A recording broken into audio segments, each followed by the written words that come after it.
Hi guys, what is up? It's Girl Karen aka cakedbybabyk and welcome back to my channel. I fully was recording this video for 30 minutes and then I realized that my camera was not recording. So, take two. We are going to be talking about and rating every single product that I tried in the month of March. Let's get into it again.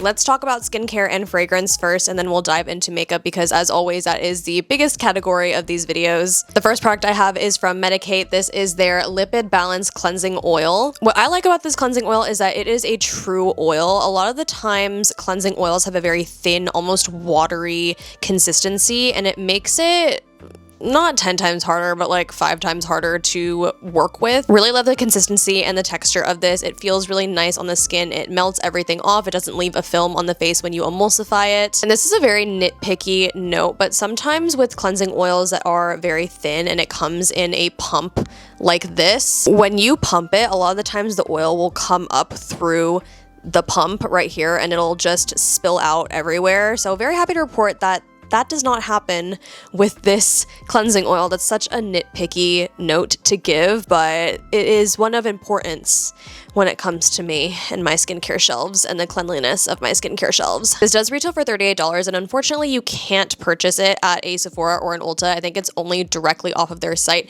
So there is that barrier to entry that I'm not too fond of. Will I be using this up? Yeah, probably. Will I be repurchasing after I've used it up? Most likely no, so I'm gonna give it a 3 out of 5. Next up is the Cleanse from Ilia. This is a soft foaming cleanser and makeup remover. This retails for $32. Listen, I'm a double cleanse stan until the day that I leave this freaking earth, okay?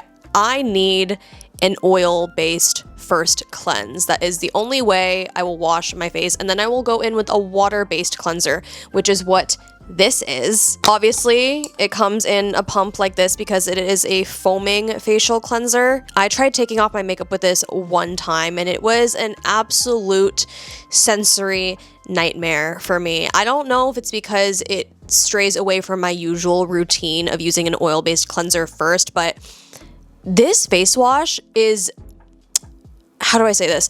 Objectively bad. Like I said before, it is a foaming cleanser, but it doesn't stay as a foam. It kind of dissipates and deflates into straight liquid, and it oh my gosh.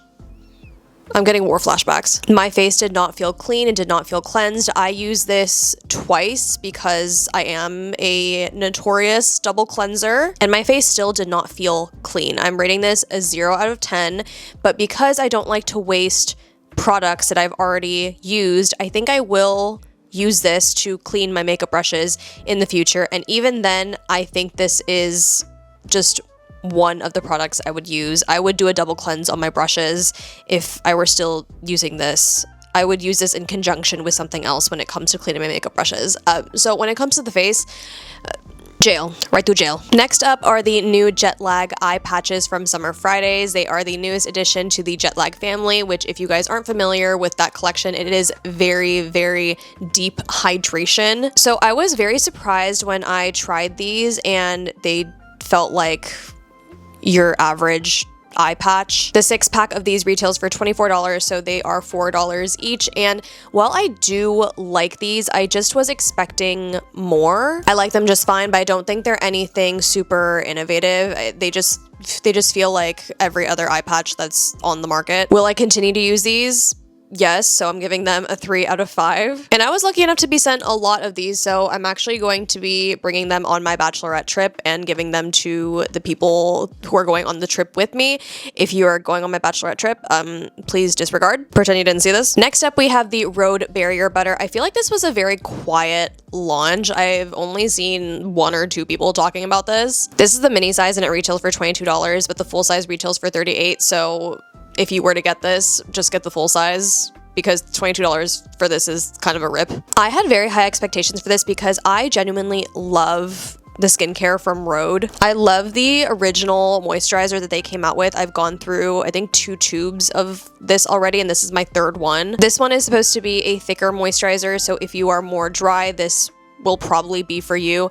Personally, I did not like this, and maybe that's because I have oily combination skin, but for me, even with thicker moisturizers, there are some that I enjoy and there are some that fully sink into my skin. This does not sink into my skin. This does give a nice glow to your skin though, so I will give it that, and it is described as a universal hydration layer, so I think I will continue to use this on my body, but just not my face. She gets a 1. And the last skincare product I have is actually something that I tried back in February, but I'm finally ready to give my final thoughts about this product. This is the Coco Kind Advanced Retinol Gel. This unfortunately made my skin very sensitive. My skin did not enjoy this, and I followed the instructions of slowly incorporating it into my skincare routine. By the time that I had worked my way up to using it every night, I noticed that my skin would be so sensitive and it would burn anytime I put any skincare product on my skin. Even my calming products, even the products that I've used for years that I've gone through multiple of, they all burned my face. With a lot of retinol products, I've noticed that there is a yellow color to it. That is true of this product, and unfortunately it did get all over my pillowcases. I was wearing a white shirt one night and I noticed that I had some yellow staining around the collar that I figured was from this because none of my other skincare is yellow. I do think that I will try the beginner retinol gel, and the whole reason why I didn't try that one in the first place was because my skin is pretty tolerant when it comes to actives, when it comes to skincare in general. So I fully thought that I was going to be able to handle this, but unfortunately that was not the case. But even though I tried this in February, I still wanted to give you guys an update in this video because I told you that the jury was still out. However, the jury has come to a conclusion and they don't like this product at all. She's found guilty. Hurts my heart, but I'm gonna give her a 0. All right, that is it for the skincare. Let's dive into fragrance. So I have this perfume from Ellis Brooklyn. It is called Dear Sky. Absolutely beautiful packaging. It feels very, very luxe. This does retail for $115, which I feel in the fragrance world is pretty on par with the rest of the market, because I usually see fragrances like this at Sephora for $90 to like $150, sometimes even more depending on the brand. Ever since I've gotten this, I've used this non-stop. It's kind of hard to tell in the packaging because it is kind of holographic, but I have used it up to here already, and it was full before, of course, because it was a full freaking bottle and it was new. But let's go through the notes of this fragrance. You guys know that I'm very much a fruity floral, fresh scent type of person. So the notes of this one are bergamot essence, rhubarb, honeydew melon, and strawberry leaf for the top notes. The mid notes are tuberose, white peony, and pink pepper, and then the dry ones are ambrette galbanum, which I have no idea what that is. That's the first time I'm reading that as a fragrance note, and upcycled cedarwood. If you are someone like me who likes the fresh and fruity scents but sometimes is worried about it smelling a little bit too juvenile, I do think that this would be a good option for you because it smells more dynamic than just a fruity scent, and that's definitely due to the white pepper, ambrette, and the cedarwood. And whenever I wear this, I get so many compliments about how good I smell, so that just makes me want to wear it even more. 5 out of 5. All right, next let's go through the Touchland fragrances. I did do a full dedicated video to these, to smelling them, rating them, talking about the notes, so watch that if you have not already. If you're curious, I will put the video link in the description down below. Important to note, these are not perfumes, they are hair and body fragrance mists. They came out with 8 different ones, and there is a nice range and breakdown of each category in my opinion. I've said it before and I'll say it again, going from hand sanitizers to fragrances is pretty wild, especially when you put it in packaging that looks so similar to your hand sanitizers. These retail for $20 each, which I think is a pretty fair price point, but it also depends on which scent you are purchasing and using. And I'm tying this into the longevity of this scent, and that's something I didn't mention in my initial review, and I am going to include it in this video instead, especially now that I've had time to wear them, to play with them a little bit more. As per usual, when it comes to fragrances, the more fruity, fresh, fruity floral scents are not going to last as long as the sweet, rich, spicy, gourmand scents. So let's talk about the ones that last the longest. Those are going to be pistachio, cedar woods, and vanilla velvet. These last a very long time. In the middle, I'd say Lush Tropical and Golden Amber last a few hours, not the full day, but you will smell them on you for a longer period of time, especially longer than these last 3, which are the fruity florals, fresh category. And those 3 are Mango Mojo, Peachy Lychee, and the bergamot one. Although I really love the bergamot one. I think it is so unique. Going back to my point about longevity and the cost kind of tying in together, for these, you're paying $20 for a scent that's going to dissipate in probably an hour. But with these ones, you're paying $20 for scents that are going to last all day. So take that how you will. Obviously, everyone's preferences are different when it comes to fragrance. Fragrance is so subjective, even more subjective than makeup, skincare, and hair care, in my opinion. So take what I say with a grain of salt. This is just what I've noticed to be true for me. Overall, I'm rating them a 3 out of 10. All right, now let's move on to makeup because we got a lot to talk about. As always, I'm gonna do this in the order in which I do my regular makeup routine. So let's do brows first. I have one brow product and it is the Maybelline Super Fluff Brow Mousse. This one is in the shade medium brown. It retails for $14 and there are 6 shades total. This is what the brush looks like. It's definitely giving a little bit of Benefit Gimme Brow in my opinion. Now this claims to have strong hold for your brow hairs. I did not find that to be the case, unfortunately. And it's so interesting because my favorite brow gel from the drugstore is also from Maybelline. It is the Super Lock and it is a clear brow gel. In my opinion, this is the dupe for the Rare Beauty brow gel and it's so good. I have it in my brows today. But that was the level of hold that I was expecting from this brow mousse. The formula of this is actually not as wet as other tinted brow gels. It's almost on the dry side, which I can kind of appreciate because it doesn't deposit too much color on your brows and it doesn't look like you're going overboard. But then I think about how the formula would last throughout you using it, and I feel like this would dry out really quickly compared to other tinted brow gels. Overall, I don't think that I would use this again. I would definitely recommend the Maybelline Super Lock Brow Gel instead of this one. She gets a 1. Moving on to complexion, I have 2 products here. The first one is the Revolution Beauty Skin Silk Radiant Satin Serum Foundation. I'm in the shade F9.2 Neutral. I've used this about 4 or 5 times in the last month. I'm currently wearing it right now. This does retail for $14 and it has 40 shades. It's supposed to be a medium coverage and it's supposed to be very lightweight. Personally, I don't find the consistency to be a serum. It just feels like a regular foundation. Claims to be a radiant satin finish, but I find it more to be a natural finish. However, I do have to powder whatever complexion product I put on my face because, again, I have an oily combination skin type and the finish doesn't really matter to me, honestly. Now, on smooth skin, if you have nary a wrinkle, I think this is really great. It lasts pretty long. But if you do have fine lines, which I do, I have my smile lines, and honestly, everybody has fine lines. This sinks into them pretty quickly. I only have been wearing this for about 2 hours and I can definitely see the smile line sinkage starting to form. Even on this side, which is crazy because I usually crease more on this side. But overall, it does hold up, and even with my oily T-zone, it still doesn't feel heavy throughout the day, so I'm gonna give this a 3.5 out of 5. The new Milk Makeup Skin Tint retails for $36, 15 flexible shades. This is described as a gel skin tint, and it's supposed to help with gripping the makeup on top, so everything looks seamless. This is very, very, very hydrating. It is too hydrating for me, unfortunately. If you are dry, I do think you'll like this. And it claims that it doesn't sink into any of your fine lines or your crevices. This is crease city for me, unfortunately. Also, this packaging, you can already tell this explodes. It spills out. Okay, I'm gonna put this away real quick. I've worn this 3 or 4 different times with different primers, different setting powders on top, and it just never becomes one with the skin, which is so contradicting to all the different reviews that I'm seeing on this. I feel like I'm the odd one out by not loving this like everybody else does. Another very nitpicky note is that I hate how hard it is to tell the actual color of the skin tint. Like, you can see it through here where it says hydro and this little rectangle here, but give me a regular foundation or a skin tint bottle. Like, all right, another product in the Skin Silk family. This one is also from Revolution Beauty. This is their eye brightener and concealer. I'm using the shade medium yellow. I believe there are only 5 shades, so that is pretty abysmal, but she does retail for $10, so at least there's that, I guess. I've been using this for the past 2 weeks and I do like the thin consistency. I like how it really does brighten the under eye, and I like how it doesn't disrupt the concealer that I put on top, but I only put a concealer on top because this is truly just an under eye brightener. This is marketed as an under eye brightener and concealer.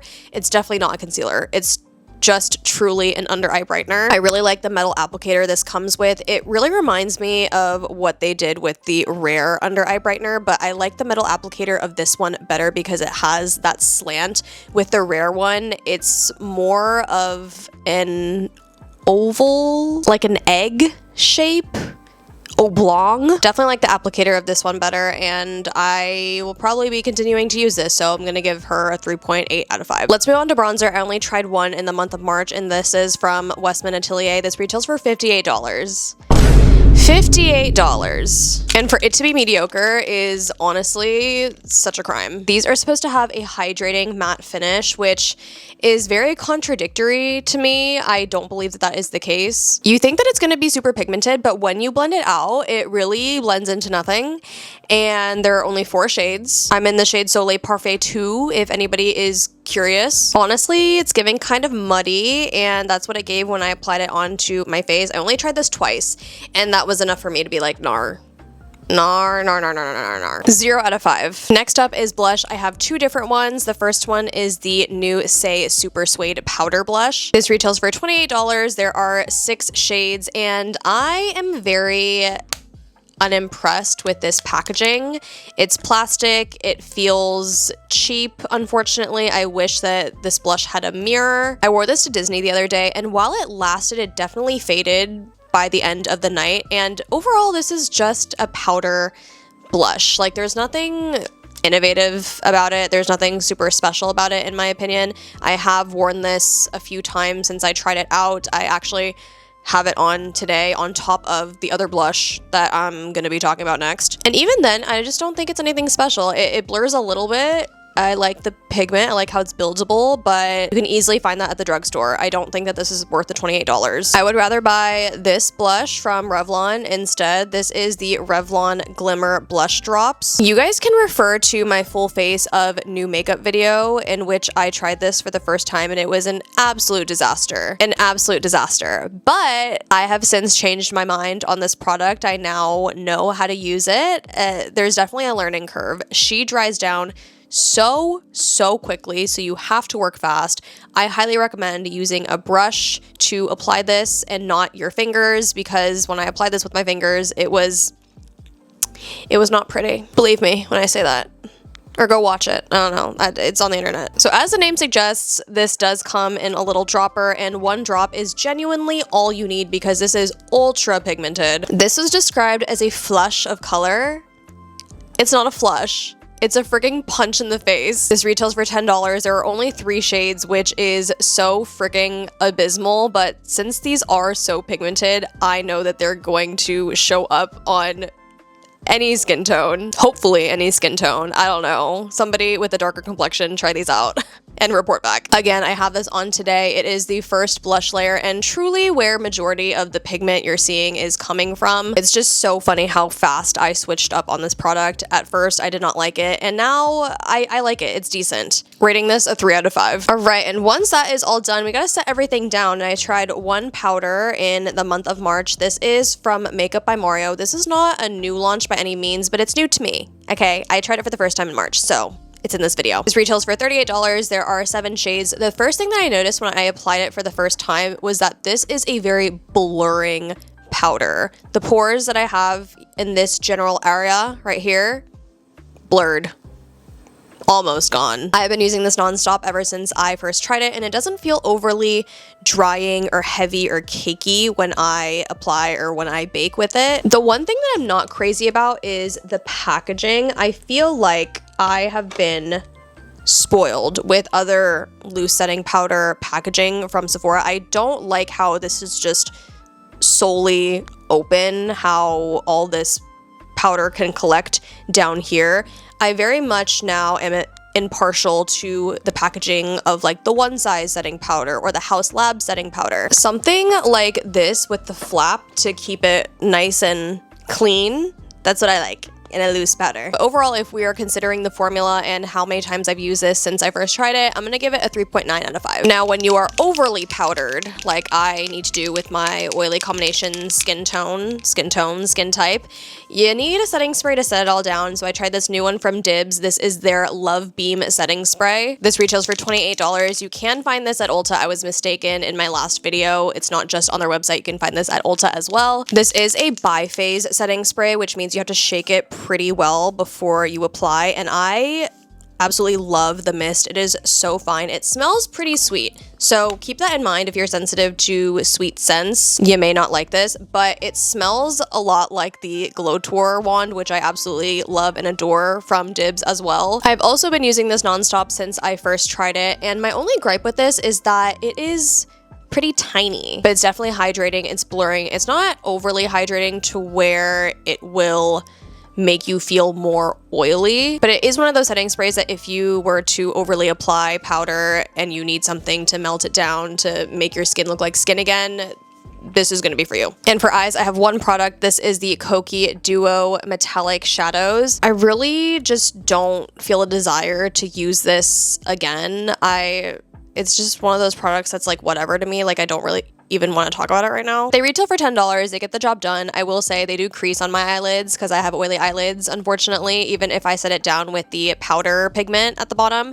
Plus, the packaging of this is just not conducive for using your fingers. Like I definitely have to use a brush when I apply the powder on the bottom. But because I haven't felt the urge to use it again, and the fact that I'm just trying to fly through the description of this, I'm just gonna give it like a 0.5 out of 5. And last but not least, moving on to lips, I did try this new gloss from Makeup Forever. These are the new Super Boost glosses. $26, 11 shades total, 3 of them are shimmers. These are very, very glassy. They're described as a mirror-like shine, which I can concur. I agree. It is very glossy, but only when you use a correct amount. If you use too little, you're not going to get that glassy effect.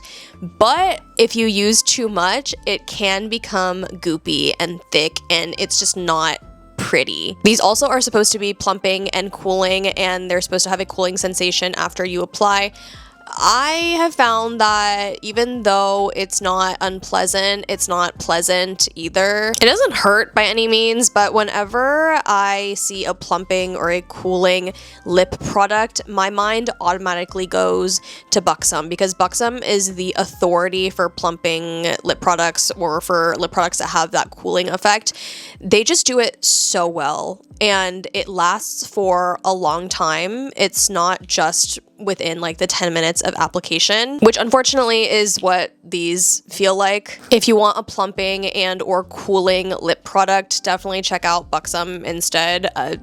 These get like a 2. I'm gonna give it a 2 for how glossy and glassy it looks, but definitely talking points for how goopy it can get. And last but not least are the new Coco Kind lip balms. Listen, I know everybody and their mother has been coming out with lip treatments, lip balms, whatever, especially in this packaging, but I really love the custom packaging. Look at this cap and look at this ring where you can put your little custom charms. Coco Kind, definitely a girl's girl brand for incorporating this so we can add our little charms on there. This does have that plastic applicator similar to the one from Summer Fridays. However, this one hugs my lips better than the Summer Fridays one. I think it's because the curve goes in deeper and it's just a much more enjoyable experience for me than the Summer Fridays one. This one definitely airs more on the side of a true lip balm in my opinion. Like that amount of pigment is